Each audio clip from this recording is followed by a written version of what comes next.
24 साल के देवर्षि सच्चन, पैरा एथलीट, हिम्मत और कामयाबी की एक जीती जागती मिसाल। 2018 से 2021 तक के राष्ट्रीय चैंपियन रहने वाले और इंडोनेशिया से लेकर पेरिस और चीन में भारत के लिए खेलने वाले देवर्षि ने 2017 में अपने खेल के जीवन की शुरुआत की और देवर्षि की कामयाबी के इस सफर में उनका साथ दिया उनकी मां ने, जो खुद एक राष्ट्रीय स्तर की एथलीट रही हैं और देवर्षि की कोच भी हैं।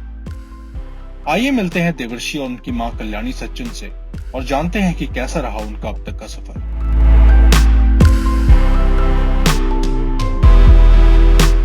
जब बात कोच की आती है या फिर बात ट्रेनिंग की आती है, हम दोनों के बीच में एक म्यूचुअली रूल है कि अगर हम स्टेडियम में होंगे, अगर हम प्रैक्टिस के टाइम पे होंगे, तो ना हम एक दूसरे को जानते हैं, सिर्फ हम एक टीचर और एक स्टूडेंट है। तो हमारा ये हमेशा म्यूचुअली डिसाइडेड रहता है कि अगर आप स्टेडियम में हो तो आप मेरे टीचर हो, मैं आपका कोई बेटा नहीं हूँ, आपसे मेरा कोई मतलब नहीं है, मैं बस आपसे सीखने आया हूँ। हमने एक मेंटली एक अपने आप को ऐसे रेडी करा हुआ है कि ये सिचुएशन कभी आने ही नहीं देते हैं कि मम्मी यार बस करो, अब नहीं हो रहा है, या फिर बेटा कोई बात नहीं, तो थक गया है। नहीं,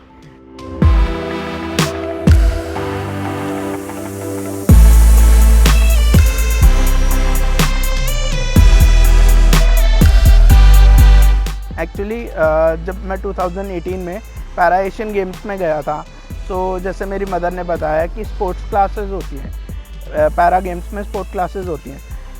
उस टाइम हमें ये सब इतना नॉलेज नहीं था, बट जब मेरी स्पोर्ट्स क्लास चेंज हुई तो मैं काफ़ी ज़्यादा डिप्रेस हो गया था। वो एक ऐसा टाइम था जब मेरी मदर ने मुझे मतलब मोटिवेट करा, पुश करा कि यार कोई बात नहीं, कैटेगरी चेंज हुई है, बाहर नहीं होए हो गेम से, जो है उसमें खेलो, कम से कम एटलीस्ट अपना बेस्ट दो। She knows, even I know also कि जिन एथलीट से मैं मतलब compete कर रहा हूँ वो मुझसे बहुत ज़्यादा एडवांटेज में है, बट एटलीस्ट अपना बेस्ट तो दो। तो वो एक टाइम था जब मेरे को सबसे ज़्यादा पुश की ज़रूरत थी। मेरी मदर ने मेरे को बहुत ज़्यादा पुश करा एंड मैंने compete भी किया। I was in 5th position. इतना कुछ होने के बावजूद भी out of 11 I am still on 5th। मेरे को अपने आप पे इतना तो प्राउड है कि कम से कम एटलीस्ट मैंने 6 प्लेयर्स को तो अपने पीछे छोड़ा है।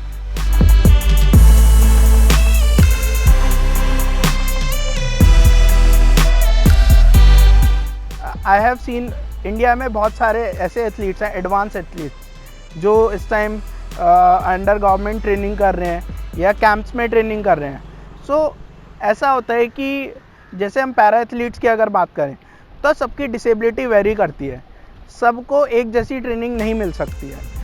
हम लोगों को पहले मतलब जितने पैरा एथलीट्स को मैं खुद भी ट्रेन करता हूँ, मैं उनको कहता हूँ कि अपना एक कंफर्ट जोन, मैं ये नहीं कहता कि आप बिल्कुल कंफर्टेबल हो, बट एक कंफर्ट जोन होता है जिसमें आप फिजिकली फिट रह सकते हो, आप उसके अंडर रह के करो, आप रैट रेस में मत भागो। अगर आपको कहीं से पॉसिबिलिटी लगती है कि आपको एडवांस ट्रेनिंग मिल सकती है तो आप वहाँ पे ऑप्ट करो, बट आपको अपनी फिजिकल स्ट्रेंथ और अपनी मेंटलिटी, इन सबको ध्यान में रख के ही करना चाहिए।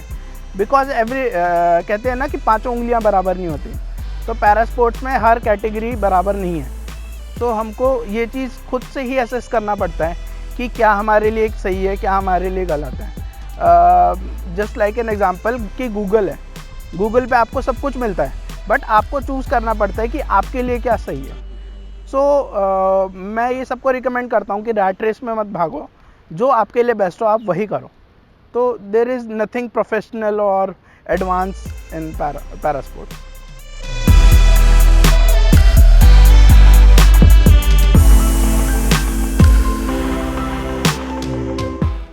मैं ये नहीं कहूँगा कि मेरी मदर ही सब कुछ है, बिकॉज आई नो मैंने भी बहुत हसल किया है, मैंने भी बहुत अपने आप को पुश करा है, अपने लिमिट से ज़्यादा पुश करा है, बहुत सारे सैक्रिफाइसेस किए हैं। बट हाँ, एक चीज़ मैं कहूँगा कि आपके सपोर्ट में जो है, आप ये मत समझो कि आप सिर्फ सपोर्ट से ही आगे बढ़ सकते हो, आपको खुद से भी अपने आप को पुश करना पड़ेगा। अगर आप ये समझो कि आपके सपोर्ट में सब हो जाएगा, वही करेंगे, तो आप कभी सक्सेसफुल नहीं हो सकते। समटाइम मैं एक अपना पर्सनल आपको एक्सपीरियंस शेयर करता हूँ। जब मैंने स्टार्ट किया था, मैंने ट्रेनिंग स्टार्ट की थी, फर्स्ट 5 मंथ्स मैंने अपनी मदर को नहीं बताया था कि मैं पैरा स्पोर्ट्स की ट्रेनिंग कर रहा हूँ। मेरी मदर को पता ही नहीं था। मैं अपने घर से कॉलेज जाता था, कॉलेज से फरीदाबाद जाता था, कि सिर्फ जस्ट कि मुझे कि मेरे को एटलीस्ट ये चीज़ नॉलेज हो जाए कि कैसे खेलते हैं या क्या टेक्निक्स होती हैं। सो आफ्टर 5 मंथ्स मैंने अपनी मदर को, जब मुझे लगा कि हाँ मैं स्टैंड ले सकता हूँ बट मुझे सपोर्ट चाहिए, देन मैंने अपनी मदर को बताया। तो जब तक आप खुद नहीं चाहोगे ना, सामने अगर आपके प्रेसिडेंट या प्राइम मिनिस्टर भी खड़ा हो ना, आप कुछ नहीं कर सकते।